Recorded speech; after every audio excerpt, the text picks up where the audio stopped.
people to, pay money to attend an exclusive conference, and you're like, also, we're going to give all this information to the rest of the world the second you leave.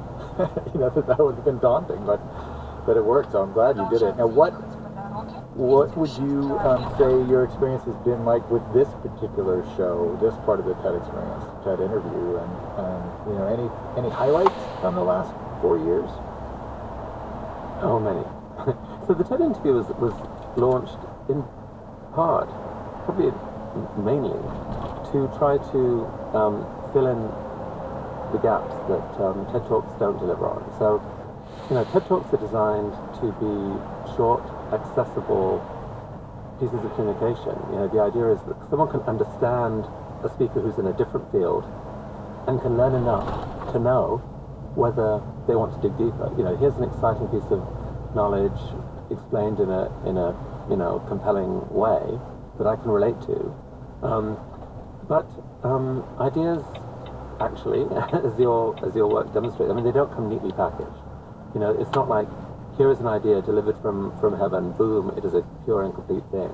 Ideas are complicated and sometimes controversial, and so you can get a much deeper understanding of an idea if you can open up time and ask questions of a speaker and say, you said that, what do you actually mean by that? Or can you go a bit deeper into the genesis of this? And you can get all these sort of additional layers of nuance by taking the time to go deeper. So that was why, and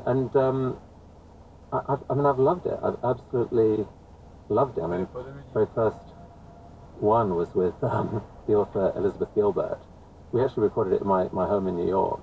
It was supposed to be a conversation about creativity, mainly. She'd given this talk on where does creative genius come from, and she's got a book about that and so forth, and we dug in there and got lots of great stuff there. But then it turned into a conversation about grief. She had lost someone special in her life, and the way she spoke about grief, I was in tears during that. People listening to it were in tears. It ended up that sort of mind-blowing, I did not see this coming kind of thing that you want.